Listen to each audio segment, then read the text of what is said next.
ಏನು ನೋಡುತ್ತದ ಅದು ನನಗೆ ಇರಲಿ ಅಂತದು.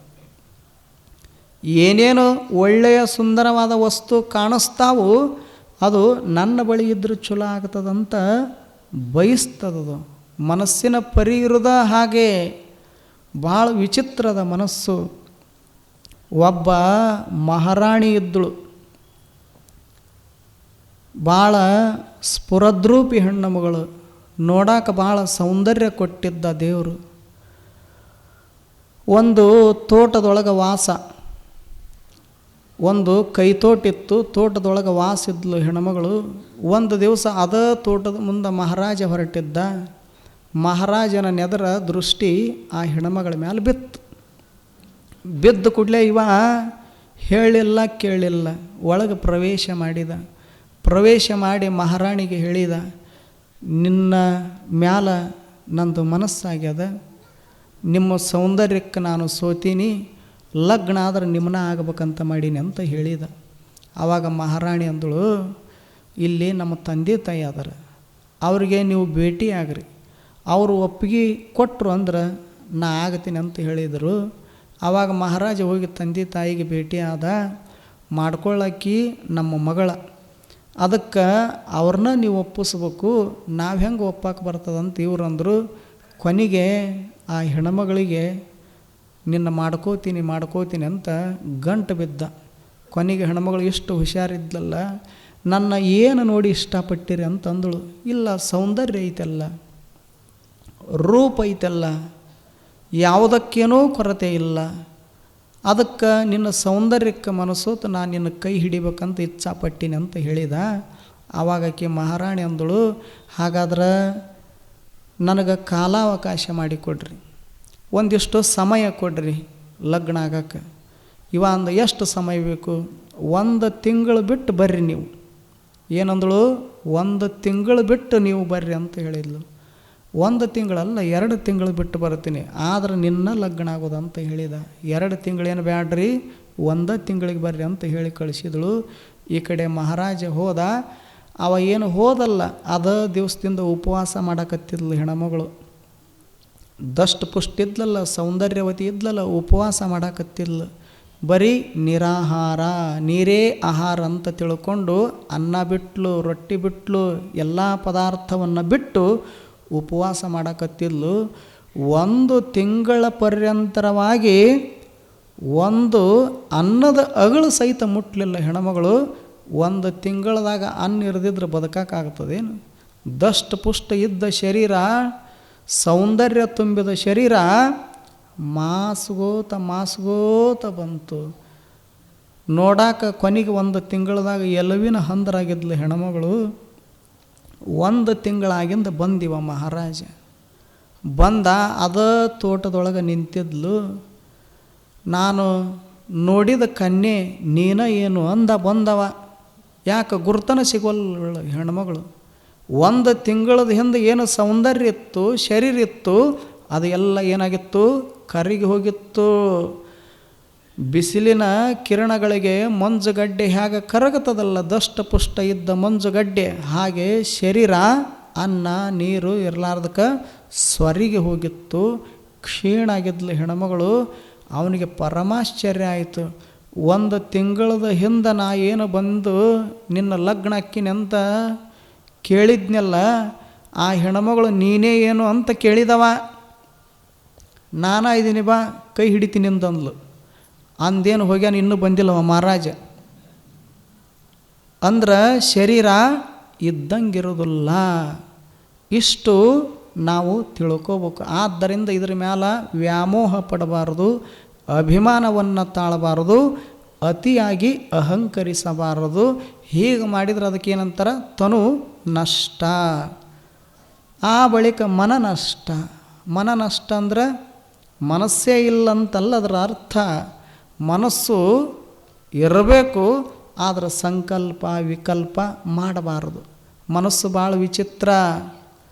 ಮನಸ್ಸಿನಂಥ ಮನಸ್ಸು, ಅದರದ ಗುಣ ಸ್ವಭಾವ ಹೇಗದಂತ ಕೇಳಿದ್ರೆ, ನೀವು ಮನೆಯಾಗಿದ್ದಾಗ ಒಂದು ಥರ ಇತ್ತು ನಿಮ್ಮ ಮನಸ್ಸು, ಇಲ್ಲಿಗೆ ಬಂದಾಗ ಒಂದು ಥರ ಆಗ್ಯದ. ಮತ್ತೀಗ ಮಂಗಳಾರತಿ ಮಾಡಿ ಜಾಡಿಸ್ಕೊಂಡಿದ್ರಿ ಅಂದ್ರೆ ಮತ್ತೊಂದು ಥರ ಆಗತ್ತೆ. ಹೋಗಿ ಮಲ್ಕೊಂಡ್ರೆ ಅಂದ್ರೆ ಮತ್ತೊಂದು ಥರ, ಮತ್ತು ನಾಳೆಗೆ ಏನು ಮಾಡಬೇಕು ಏನು ಬಿಡಬೇಕು, ಈಗ ಇಂದ ಶುರುವಾಗ್ತದೆ. ಇದು ಒಮ್ಮೆ ಸಂಕಲ್ಪ, ಒಮ್ಮೆ ವಿಕಲ್ಪ. ಸಂಕಲ್ಪ ಅಂದ್ರೇನು? ನಾಳೆಗೆ ಅತಣಿಗೆ ಹೋಗ್ಬೇಕಂತ ಮಲಗ್ಯಾನ. ಮುಂಜಾನೆ ಎದ್ದು ಮನೆಯವ್ರು ಕೇಳಿದ್ರು, 8 ಆಗೈತಿ ಯಾವಾಗ ನೀವು ಹೋಗಾವ? ಕ್ಯಾನ್ಸಲ್ ಮಾಡಿನಾಳ. ಮೊದಲ ಸಂಕಲ್ಪ ಮಾಡ್ಯಾನ, ಆ ಬಳಿಕ ಹೋಗೋದಲ್ಲಂತ ಬದಲಾಯಿತು ಮನಸ್ಸ. ಹೀಗೆ ಪ್ರತಿದಿನ ಪ್ರತಿ ಕ್ಷಣಕ್ಕೆ ಮನಸ್ಸೇನಾಗುತ್ತಾ ಹೊಯ್ದಾಡ್ತದೆ. ಗಾಳಿಯ ಗತಿಯಲ್ಲಿ ಅದು ಏನಾಗ್ತದೆ? ಸುಳಿದಾಡ್ತದೆ.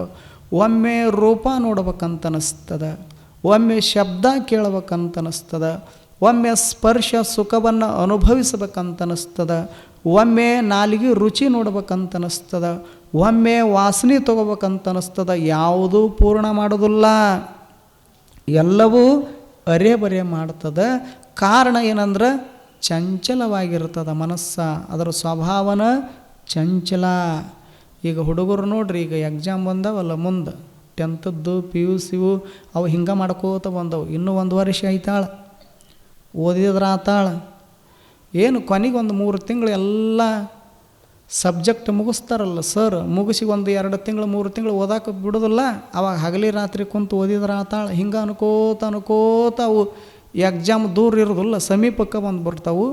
ಆವಾಗ ಇವರು ಹಿಂದಿಂದ ಮುಂದೆ, ಮುಂದಿಂದ ಹಿಂದೆ, ಯಾರ್ಯಾರು ಏನೇನು ಬರೆದು ಬರ್ತಾರೆ ಹೇಳೋಕೆ ಬರೋದಿಲ್ಲ.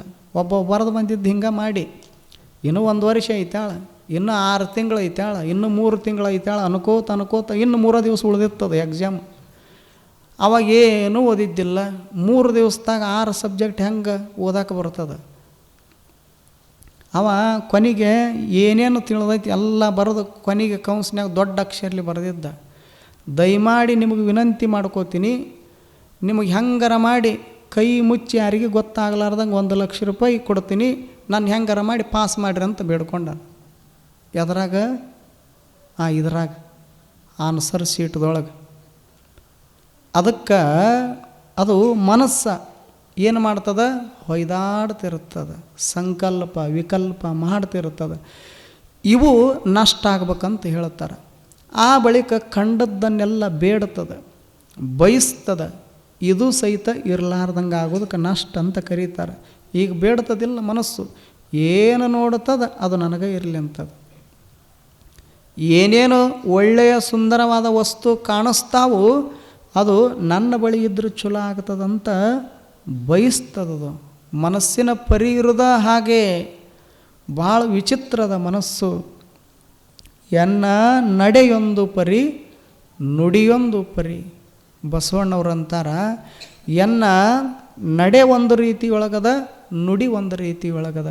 ಎರಡಕ್ಕೆ ಕಾರಣ ಯಾವುದು? ಮನಸ್ಸು. ಒಮ್ಮೆ ಒಳ್ಳೆ ದಾರಿ ಒಳಗೆ ನಡೆಸ್ತದೆ, ಒಮ್ಮೆ ನಡೆಸಬಾರ್ದ ಹಾದಿಯೊಳಗೆ ನಡೆಸ್ತದೆ, ಒಮ್ಮೆ ಒಳ್ಳೇದು ಕೇಳಬೇಕಂತದ. ಈಗ ನೋಡು, ತಾವೆಲ್ಲ ಒಳ್ಳೇದು ಕೇಳಕ್ಕಂತ ಬಂದಿರಿ, ಇದನ್ನು ಕೇಳಕ್ಕೂ ಹಚ್ಚುತ್ತದೆ. ಮತ್ತು ಇಲ್ಲೇ ಎಲ್ಲರ ಯಾವುದರ ಓಣ್ಯಾಗ ಜಗಳ ಹತ್ತಂದ್ರೆ ನಿಮ್ಮ ಕಿವಿ ನಮ್ಮ ಕಡೆಗೆ ಇರೋದಿಲ್ಲ, ಆ ಕಡೆ ಹೋದವ ಯಾರ್ಯಾರಿಗೆ ಹತ್ತೈತಿ ಜಗಳ. ಮೊನ್ನೆ ನನ್ನ ಕೂಡ ಜಗಳ ಮಾಡಿದ್ಲು, ಹಾಕಿ ಹೆಣಿಬೇಕು. ಯಾರನ್ನ? ಅವ್ರನ್ನ. ಇವ್ರು ಎಲ್ಲಿ ಕುಂತಾರ? ಇಲ್ಲೇ ಕುಂತಾರ. ಹಿಂಗೆ ಮನಸ್ಸು ತನ್ನ ಕೆಲಸ ತಾನು ಮಾಡ್ತಿರ್ತದೆ, ಹೊಯ್ದಾಡ್ತಿರ್ತದೆ. ಈಗ ನಾವು ತಿಳ್ಕೊಂಡು ಎಷ್ಟು ಚಂದ ಕೂತಾರಪ್ಪ ಸೌದಿ ಸದ್ಭಕ್ತರು. ಈ ವರ್ಷ ಅಂತೂ ಭಾರಿ ಕುಂತಾರ. ಶಾಲೆ ಒಳಗೆ ಹುಡುಗರು ಸಹಿತ ಕೊಡೋದಿಲ್ಲ, ಅಷ್ಟು ಚಂದ ಸಾಲು ಹಿಡ್ದ ನೋಡ್ಬೇಕು. ಇಲ್ಲಿ ಬಂದು ನಿಂತರು ಗೊತ್ತಾಗತ್ತೆ ನಿಮ್ಮ ಸಾಲು ಹೆಂಗದವ ಅನ್ನೋದು. ನೀವು ಹೊಗಳಕತ್ತೀರ ಅಂತ ತಿಳ್ಕೊಂಡ್ರಿ. ನಿಮ್ಮ ಸಾಲ ಈಗ ಅಲ್ಲೇ ಡೋಲಿ ಹೊಳ್ಯಾಡಕತ್ತೇವು. ಇನ್ನು ಮಂಗಳಾರತಿ ಆಗ್ಗೊಡ್ದ ಕೆಲವ್ರು ತಲೆ ಕೂಡ್ಯಾವು, ಕೆಲವರು ಆಗಲ್ಯಾವು, ಕೆಲವು ಸಾಲು ಹತ್ಯದವು, ಕೆಲವು ಸಾಲು ಇಂಬದವು. ಇಟ್ಟರ ಕುಂತಿರಲ್ಲ, ಹೊಸ ಪ್ರಯೋಗಿದು. ಒಟ್ಟು ಸಾಲರ ಹಿಡ್ದಿರಲ್ಲ. ಹೇಳೋ ಉದ್ದೇಶ ಏನಾಗ್ತದೆ?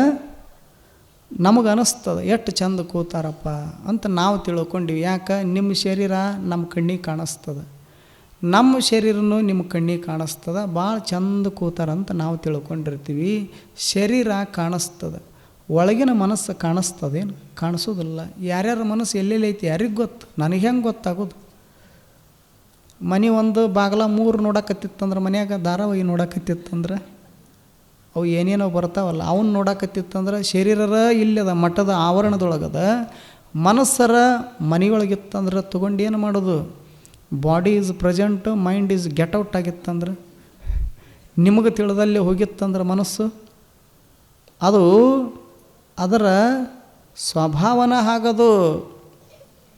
ಎಲ್ಲಿ ಹಾಕಿರುವಲ್ದ್ಯಾಕ ಅದು ಪ್ರತಿ ಕ್ಷಣ ಸಂಕಲ್ಪ ವಿಕಲ್ಪ, ಬೇಕು ಬೇಡ ಎಲ್ಲದರ ಬಗ್ಗೆ ಆಲೋಚನೆ ಮಾಡ್ತಿರ್ತದೆ. ಆದ್ದರಿಂದ ಈ ಎಲ್ಲ ಸಂಕಲ್ಪ ವಿಕಲ್ಪ ಬೇಕು ಬೇಡ ಎಲ್ಲವುಗಳು ನಷ್ಟ ಆಗಬೇಕು. ಮನಸ್ಸು ಹೇಗಿರ್ಬೇಕಂದ್ರೆ ಹೊಳೆವ ಕನ್ನಡಿಯಂತೆ, ಆ ಬಳಿಕ ಹರಿಯುವ ತಿಳಿನೀರಿನಂತೆ ಸ್ವಚ್ಛ ಆಗಿರಬೇಕು ಮನಸ್ಸು. ಆವಾಗ ಒಂದಿಷ್ಟು ಭಗವದ್ ದರ್ಶನ ಆಗ್ತದೆ, ಆತ್ಮದರ್ಶನ ಆಗ್ತದೆ. ನಾನಾರನ್ನುವಂಥ ಪರಮ ಸತ್ಯ ನಮ್ಮ ಅರಿವಿಗೆ ಬರ್ತದೆ, ಅನುಭವಕ್ಕೆ ಬರ್ತದೆ, ಹೊರತು ಇರದಿದ್ರೆ ಬರೋದಿಲ್ಲ. ಅದಕ್ಕೆ ಮನಸ್ಸಿನ ಪರಿ ಇರೋದೇ ಹಾಗೆ. ಈ ಪುರಾಣ ಪ್ರವಚನ ಪುಣ್ಯಕಥೆ ಎದರ ಸಲುವಾಗಿ? ಚಂಚಲ ಆಗಿ ಹರಿದಾಡುವಂಥ ಮನಸ್ಸು ಒಂದು ಕಡೆಗೆ ಏಕಾಗ್ರತೆಯಿಂದ ನಿಶ್ಚಲ ಸ್ಥಿತಿಯೊಳಗೆ ನಿಲ್ಲಲಿ ಅಂತ ಉದ್ದೇಶ ಇಟ್ಟುಕೊಂಡನ ಪುರಾಣ ಪ್ರವಚನ ಕೇಳೋದು. ಮತ್ತು ಇಲ್ಲಿಗೆ ಬಂದ್ರೂ ಹಂಗೆ ಹೊಯ್ದಾಡ್ತಿತ್ತಂದ್ರೆ ಉಪಯೋಗ ಆಗೋದಿಲ್ಲ. ಅದಕ್ಕೊಂದಿಷ್ಟು ಏನು ಮಾಡಬೇಕು? ಮನಸ್ಸನ್ನು ನಿಶ್ಚಲ ಸ್ಥಿತಿಯೊಳಗೆ ನಿಲ್ಲಿಸೋದನ್ನು ರೂಢಿಸಿಕೊಳ್ಳಬೇಕು ಮನುಷ್ಯ. ಈಗ ನೋಡ್ರಿ, ಕೆಲವರು ತಾಯಂದಿರು ರೊಟ್ಟಿ ಮಾಡ್ತಿರ್ತಾರೆ, ಒಂದು ಹಂಚಿನಾಗಿರ್ತದೆ, ಇನ್ನೊಂದು ಕೈಯಾಗಿರ್ತದೆ, ಅದ್ರ ಕೂಡ ಪಲ್ಯನೂ ಮಾಡ್ತಿರ್ತಾರೆ. ಮನಸ್ಸು ಎಷ್ಟು ಏಕಾಗ್ರತೆ ಇರ್ತದೆ. ಆ ಕಡೆಗೆ ಪಲ್ಯನೂ ಹೊತ್ತಬಾರ್ದು. ಯಾವಾಗಿದು? ಒಂದು 25-30 ವರ್ಷದ ಹಿಂದೆ ಗ್ಯಾಸ್ ಬರಲಾರ್ದಕ್ಕಿಂತ ಮೊದಲು ಈಗೇನು ಗ್ಯಾಸ್ 3 ಇಡ್ತಾರೆ, 6 ಇಡ್ತಾರೆ ಏಕಕಾಲಕ್ಕೆ. ಅವಾಗ ಹಂಗಿರಲಿಲ್ಲ, ಇರೋದ ಒಂದು ಒಲಿ. ಆ ಬಳಿಕ ಒಲಿ ಮ್ಯಾಲೆ ಒಂದು, ಅದ್ರ ಹಿಂದೆ 2 ಕಿಂಡಿ ಇರ್ತಿದ್ವಲ್ಲ, ಆ ಕಡೆಗೊಂದು ಈ ಕಡೆಗೊಂದು. ಆ ಕಡೆ ಪಲ್ಯ ಕುದಿಯಂಗೆ ಕುದೀತಿತ್ತು, ಈ ಕಡೆಗೆ ರೊಟ್ಟಿ ಮಾಡಂಗೆ ಮಾಡ್ತಿದ್ರು. ಆ ಕಡೆ ಪಲ್ಯನೂ ಹೊತ್ತಿರಬಾರ್ದು, ಈ ಕಡೆಗೆ ರೊಟ್ಟಿನೂ ಹೊತ್ತಿರಬಾರ್ದು, ಈ ಕಡೆ ಮಾಡುವಾಗ ರೊಟ್ಟಿನೂ ಹರಿದಿರಬಾರ್ದು. ಈಗಿನವ್ರನ್ನ ಒಯ್ದು ಹಚ್ಚ್ರಿ, ಇಲ್ಲಿ ಹರಿಲಾರ್ದಂಗೆ ನೋಡಿದ್ರಂದ್ರೆ ಅಲ್ಲಿ ಹೊತ್ತಿರ್ತದೆ, ಅದನ್ನು ನೋಡಿದ್ರೆ ಇಲ್ಲಿ ಹರಿದಿರ್ತದೆ. ಅಂದ್ರೆ ಏಕಾಗ್ರತೆ ಭಾಳ ಮುಖ್ಯ ಮನುಷ್ಯನಿಗೆ. ಅದಕ್ಕೆ ಏಕಾಗ್ರತೆ ಇರಬೇಕಾಗಿತ್ತಂದ್ರೆ ಮನುಷ್ಯನ ಮನಸ್ಸು ಇವು ಯಾವುವು ಇರಬಾರ್ದು, ಚಂಚಲ ಸ್ವಭಾವ ಇರಬಾರ್ದು. ಹಿಂಗಿರ